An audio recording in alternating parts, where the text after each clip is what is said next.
మన తండ్రి అయిన దేవునికి సమస్త మహిమ, ఘనత, ప్రభావములు కలుగునుగాక. మన ప్రభువును రక్షకుడునైన యేసుక్రీస్తు వారి అతి పరిశుద్ధమైన నామములో ప్రియమైన దేవుని బిడ్డలందరికీ హృదయపూర్వకమైన ప్రేమ వందనములు తెలియజేసుకుంటున్నాను. దేవుని పరిశుద్ధ గ్రంథంలో నుండి లేవియా కాండము 15వ అధ్యాయం 16వ వచనం నుండి చివరి వచనం అనగా 32వ వచనం వరకున్న వాక్య భాగాన్ని మనము ధ్యానం చేద్దాం. 31, 32 వచనములను చదువుకుందాం. ఇశ్రాయేలీయులు తమ మధ్య నుండు నా నివాస స్థలమును అపవిత్రపరచునప్పుడు వారు తమ అపవిత్రత వలన చావకుండునట్లు వారికి అపవిత్రత కలగకుండా మీరు వారిని కాపాడవలెను. స్రావము గలవాని గూర్చియు వీర్యస్థలనము వలని అపవిత్రత గలవాని గూర్చియు కడగానున్న బలహీనురాలిని గూర్చియు స్రావము గల స్త్రీ పురుషులను గూర్చియు అపవిత్రురాలితో శయనించువాని గూర్చియు విధింపబడినది ఇదే. దేవుడు ఈ కొద్ది మాటలను మన కొరకు దీవించునుగాక. ప్రభునందు ప్రియమైన సహోదర సహోదరులారా, చదవబడిన ఈ వాక్య భాగాన్ని మనం గమనించినప్పుడు లేవియా కాండము 15వ అధ్యాయం 16వ వచనం నుండి 32వ వచనం వరకున్న వాక్య భాగంలో మొదటిగా వీర్యస్థలనము వలని అపవిత్రతను గురించి రాయబడి ఉంది. ఈ వాక్య భాగం 16 నుంచి 18 వచనాల్లో చూస్తాం.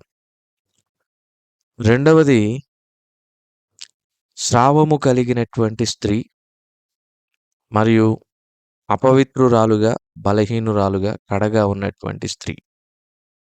ఈ వాక్య భాగాన్ని లేవియా కాండం 15వ అధ్యాయం 19 నుంచి 30 వచనాల వాక్య భాగంలో మనం చూస్తాం.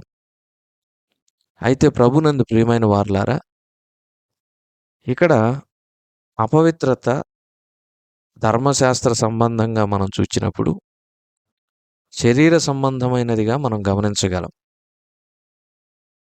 ఉదాహరణకు లేవియా కాండం 15వ అధ్యాయం 16 నుంచి 18 వచనాల్లో వీర్యస్థలనమును గూర్చినటువంటి అపవిత్రతను మనం చూస్తాము. ఆ తర్వాత 19 నుంచి 24 వచనాల వాక్య భాగంలో రక్తస్రావము కలిగినటువంటి స్త్రీ, ఆమె ఏ విధంగా అపవిత్రురాలై ఉంటుందో మనం చూస్తాము.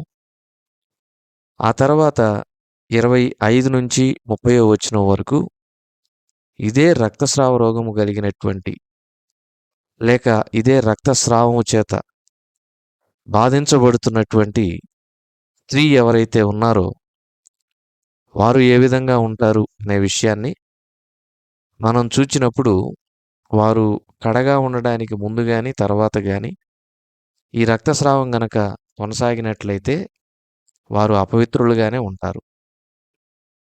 ఆ రక్తస్రావం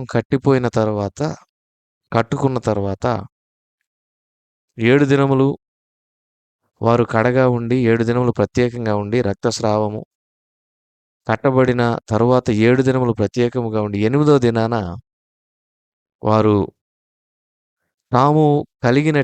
తమకు కలిగినటువంటి అపవిత్రత సంపూర్ణంగా పోయింది అనే దానికి గుర్తుగా 2 తెల్ల గువ్వలు గాని 2 పావురపు పిల్లలు గాని ప్రత్యక్ష గుడారం యొక్క ద్వారం దగ్గరికి తీసుకుని వచ్చి యాజకునికి అప్పగించాలి. యాజకుడు ఒకదానిని పాప పరిహారార్థ బలిగా, రెండవ దాన్ని దహన బలిగా అర్పిస్తాడు. అప్పుడు ఆ స్రావము కలిగినటువంటి స్త్రీ తనకు కలిగిన అపవిత్రత నుండి ప్రాయశ్చిత్తం పొందుకుంటుంది. ప్రభునందు ప్రియమైన వారలారా, ఈ విధి ఎవరెవరికి వర్తిస్తుందంటే స్రావము కలిగిన వాని గూర్చి, వీర్యస్థలము వలన కలిగినటువంటి అపవిత్రత కలిగిన వాని గూర్చి, కడగా ఉన్న బలహీనురాలను గూర్చి, స్రావము కలిగిన స్త్రీ పురుషులను గూర్చి, అపవిత్రురాలతో శయనించు వారిని గూర్చి ఈ యొక్క కట్టడ అనేది దేవుడు నియమించడం జరిగింది. వారు అపవిత్రులై ఉంటారు, కడగా ఉంటారు, ప్రత్యేకముగా ఉంటారు. వారు శుద్ధి అయినటువంటి 8వ దినాన బలిగా అర్పించడానికి 2 తెల్ల గువ్వలు గాని, 2 పావురములు గాని తీసుకొని రావాలని దేవుని వాక్యం సెలవిస్తూ ఉంది. ప్రభునందు ప్రియమైన వారలారా, ఈ స్రావము కలిగి ఉండుట అనే దాని గురించి మనం నిన్న కొద్ది నిమిషాలు ధ్యానం చేశాం. ఈరోజు మరలా ఈ స్రావము కలిగి ఉన్నటువంటి వారు ఏ విధంగా పరిగణించబడుతున్నారనే విషయాన్ని మనం చూసినప్పుడు లేవియాకాండం 15:32 చదివితే, కడగానున్న బలహీనురాలు అనే మాటను మనం చూస్తున్నాం. స్రావము కలిగిన వారు ఎలా పరిగణించబడుతున్నారంటే, ఒకటి కడగా ఉన్నారు, రెండవది బలహీనులుగా ఉన్నారు. ప్రభునందు ప్రియమైన సహోదర సహోదరులారా, కడగా నుండుట అనగా వారికి ఏమి తగిలినా, వారిని ఎవరు ముట్టినా, వస్తువు గాని, మనుషులు గాని అపవిత్రులైపోతారు. వారు ఎవరిని ముట్టినా, వారు ఎవరికి తగిలినా, వస్తువు గాని, మనుషులు గాని అపవిత్రులైపోతారు.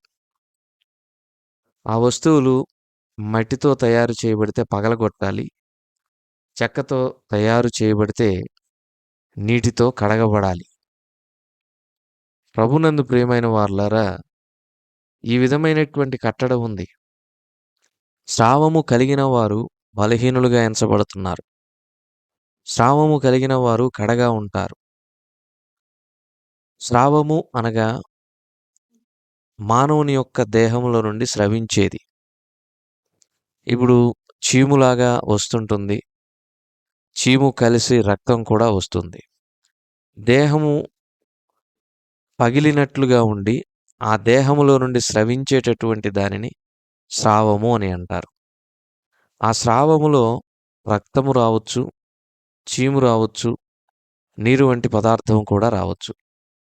ఆ స్రావము ద్వారా వచ్చినటువంటి ఆ రక్తము గాని, చీము గాని, నీరు కానీ ఒక భయంకరమైనటువంటి కుళ్ళు వాసన, దుర్గంధం వస్తుంది. చిన్నప్పుడు గాయాలైనప్పుడు ఆ గాయమైనటువంటి ప్రాంతంలో చర్మం ఏర్పడే క్రమంలో పొక్కులాగా ఆ గాయం మీద ఏర్పడుతుంది. చీము పోసేటటువంటి వస్తువులు మనం ఏదైనా శనగపప్పు ఇలాంటివి తిన్నప్పుడు అది చీము కట్టినప్పుడు మరలా ఆ పుండు పగిలి అందులో నుంచి చీము స్రవిస్తుంది. రక్తం కూడా స్రవిస్తుంది. దాని నుంచి భయంకరమైనటువంటి దుర్గంధం వస్తుంది. స్రావము కలిగినటువంటి వారి పరిస్థితి ఇది. మాత్రమే కాదు ప్రభునందు ప్రియమైన వారలారా, ఇలాంటి పరిస్థితిలో కొంతమంది ఉన్నారు. ఉదాహరణకు మనం చూచినప్పుడు లూకాసు వార్తలో ఒక వ్యక్తి ఉన్నాడు. మనందరికీ తెలుసు. ఆ వ్యక్తి ఎలా ఉన్నాడంటే భయంకరమైనటువంటి కురుపులతో నిండి ఉన్నాడు. మాత్రమే కాదు, ఆ వ్యక్తి ధనవంతుని యొక్క బల్ల మీద నుండి జారిపడేటటువంటి రొట్టె ముక్కలతో కడుపు నింపుకుంటూ ఉన్నాడు. ఆ వ్యక్తి ఎవరో మనకందరికీ తెలుసు. లూకాసు వార్త 16వ అధ్యాయం 19-31 వచనాల వాక్య భాగంలో మనం చూస్తాం. లూకాసు వార్త 16, 19-31 వచనముల వాక్య భాగంలో మనం చదివినప్పుడు అతని పేరు లాజరు.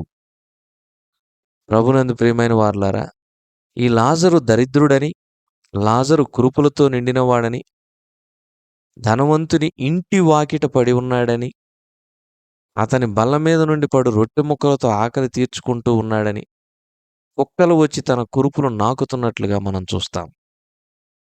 ప్రభునందు ప్రియమైన వారలారా, చూశారా? ఈ కురుపులతో నిండి ఆ కురుపులలో నుంచి చీము, నెత్తురు స్రవించేటటువంటి వ్యక్తి పరిస్థితి ఎలా ఉందంటే, అతడు దరిద్రుడుగా ఉన్నాడు. ధనవంతుని ఇంటి వాకిట్లో పడున్నాడు. ఇంట్లో కాదు, ఇంట్లోకి ప్రవేశము లేదు. కురుపుల్లో నుండి స్రవించే దుర్గంధం, ఈ కురుపుల్లో నుండి వచ్చేటటువంటి వాసన, ఆ కురుపుల మీద వాలేటటువంటి ఈగలు, కుక్కలొచ్చి ఆ కురుపులను నాకుతూ ఉన్నాయి. ప్రభునందు ప్రియమైన సహోదర సహోదరులారా, ఆ కురుపుల వలన కలిగేటటువంటి దురద ఏదైతే ఉందో దాని నుండి ఉపశమనం పొందుకోవడానికి మరి గాజు పెంకులు తీసుకొని దేహమును అతడు గోక్కుంటూ ఉన్న పరిస్థితి ఉంది. ఇలాంటి పరిస్థితుల్లో ప్రభునందు ప్రియమైన వారలారా, ఈ స్రావము కలిగినటువంటి వారు ఉంటారు. వారు కడగా, అపవిత్రంగా, ఎడముగా, వెలివేయబడినట్లుగా, వారికి ఏది తగిలినా, ఎవరు తగిలినా, వారు ఎవరికి తగిలినా, వారు దేన్ని ముట్టినా అపవిత్రమయ్యే పరిస్థితి. లాజరు అలాంటి పరిస్థితిలో ఉన్నాడు. చనిపోయిన తర్వాత అబ్రహాము రొమ్మున ఆనుకొనడానికి కొనిపోబడ్డాడు. కారణమేంటో తెలుసా? అతని యొక్క శరీరము స్రావము కలిగిందే గాని, ఆత్మ మాత్రం పరిశుద్ధంగా, శుభ్రంగా, సంపూర్ణమైనటువంటి రక్షణ పొంది, దేవుని యొక్క రాజ్యములో చేర్చబడటానికి సిద్ధంగా ఉంది. కాబట్టి ఇక్కడ ధర్మశాస్త్రంలో పేర్కొనబడింది శరీర సంబంధమైనటువంటి స్రావము, శరీర సంబంధమైనటువంటి అపవిత్రత.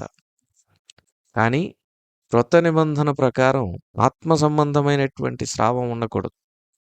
ఆత్మ సంబంధమైనటువంటి అపవిత్రత ఉండకూడదు. యెషయా గ్రంథంలో దేవుని యొక్క వాక్యం చెప్తుంది, 1వ అధ్యాయం 6వ వచనం. అరకాలు మొదలుకొని తల వరకు స్వస్థత కొంచెమైనను లేదు. ఎక్కడ చూచినను గాయములు, దెబ్బలు, పచ్చిపుండ్లు. అవి పిండబడలేదు, కట్టబడలేదు, తైలముతో మెత్తన చేయబడలేదు. ఇది మన పరిస్థితి. ఏమిటంట? అరికాలు మొదలుకొని తల వరకు స్వస్థత కొంచెం కూడా లేదంట. అరికాలు మొదలుకొని తల వరకు స్వస్థత కొంచెము కూడా లేదు. నిలువెల్లా గాయములు, దెబ్బలు, పచ్చిపుండ్లు. ఆ గాయములు, దెబ్బలు, పచ్చిపుండ్లు పిండబడలేదు, కట్టబడలేదు, తైలముతో మెత్తన చేయబడలేదు. ఆ గాయముల్లో నుంచి స్రవిస్తూ ఉంది పాపపు చీము, పాపపు రక్తము. ఇప్పుడు ఈ గాయముల నుండి మనలను సంపూర్ణంగా స్వస్థచిత్తులనుగా చేయగలిగిన వాడు ఎవడు? మనం ఎలా ఈ గాయముల నుండి సంపూర్ణమైనటువంటి స్వస్థచిత్తులం కాగలము? నాడు ధర్మశాస్త్ర కాలంలో అయితే తెల్లగొవ్వలు, పావురపు పిల్లలు అర్పిస్తే స్వస్థత వచ్చేది.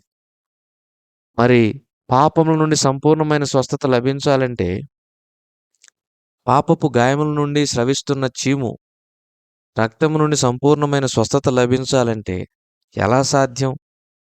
అందుకని దేవుని వాక్యం సెలవిస్తూ ఉంది.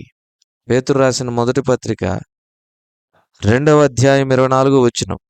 మనము పాపముల విషయమై చనిపోయి నీతి విషయమై జీవించినట్లు ఆయన తానే తన శరీరమందు మన పాపములను మ్రాను మీద మోసుకొనెను. ఆయన పొందిన గాయముల చేత మీరు స్వస్థత నొందిరి. ప్రభునందు ప్రియమైన వారలారా, ఆయన పొందిన గాయములు, ఆయన అనగా మన రక్షకుడైన యేసుక్రీస్తు ప్రభువారు. ధర్మశాస్త్రం ప్రకారం 2 తెల్ల గొవ్వలు గాని, 2 పావురపు పిల్లలు గాని తీసుకుని వచ్చి యాజకునికి ప్రత్యక్ష గుడారం యొక్క ద్వారమునొద్ద ఇవ్వాలి. అంటే వెలుపల, లోపలికి ప్రవేశించే అర్హత మనకి లేదు. యాజకుడు మాత్రమే మన పక్షాన బలిని అర్పిస్తాడు. పాప పరిహారార్థ బలి, దహన బలి. అయితే ప్రభునందు ప్రియమైన వారలారా, మన కొరకై మన ప్రభు తన్ను తానే పాప పరిహారార్థ బలిగా, దహన బలిగా అర్పించుకొని కలువరి శిలువలో మరణించి రక్తమంతయు కార్చి మన పాపపు గాయముల నుండి స్రవిస్తున్నటువంటి చీము, నెత్తురును, ఆ అపవిత్రమైనటువంటి నెత్తురును ఆయన గాయములు పొందుట ద్వారా, కలువరి శిలువలో మరణించుట ద్వారా సంపూర్ణముగా కట్టి, ఆ గాయములను మాన్పివేసి మనకు స్వస్థతను అనుగ్రహించాడు. మనం ఏ బలి అర్పించలేదు. మన ప్రభువే మన పక్షాన బలులన్నిటినీ అర్పించాడు. మనలను స్వస్థచిత్తులనుగా చేశాడు. మనం ఎంత ధన్యులం. కాబట్టి ఇందును బట్టి ప్రభువుకు మనం కృతజ్ఞతాస్తుతులు చెల్లించాలి. చూసారా, అపవిత్రతలు ఎన్ని రకాలుగా ఉన్నాయో ధర్మశాస్త్రం ప్రకారం. ధర్మశాస్త్రము శరీర సంబంధమైన అపవిత్రతను ఎక్కువగా ఫోకస్ చేస్తుంది. క్రొత్త నిబంధన ఆత్మ సంబంధమైన అపవిత్రతను ఎక్కువగా ఫోకస్ చేస్తుంది. ఎందుకంటే మనుషులు పైరూపమును, శరీరాన్ని లక్ష్య పెడితే దేవుడు హృదయాన్ని లక్ష్య పెడతాడు. కాబట్టి మన హృదయము స్రావము కలిగిందిగా, అపవిత్రత కలిగిందిగా ఉండకుండా పరిశుద్ధత, పవిత్రత కలిగిందిగా ఉండునట్లుగా నిత్యం వాక్యం చేత ఉదక స్నానం చేయబడాలి. మన హృదయం పరిశుద్ధంగా ఉండాలి, పవిత్రంగా ఉండాలి. వాక్యం చేత అది నిత్యము కడగబడుతూ ఉండాలి. దేవుడి కొద్ది మాటలను మన కొరకు దీవించునుగా. ప్రార్థన. కృప కలిగిన మా ప్రభువా, మీరు అనుగ్రహించిన వాక్యానికై స్తోత్రాలు. విత్తబడిన వాక్యమును నీరుకట్టి ఫలింపజేసి మా ప్రియులను దీవించమని మా రక్షకుడైన యేసుక్రీస్తు వారి అతి పరిశుద్ధమైన నామములో ఈ మనవులను ప్రార్థించి బ్రతిమలాడి అడిగి వేడుకొంచున్నాము తండ్రి. ఆమేన్.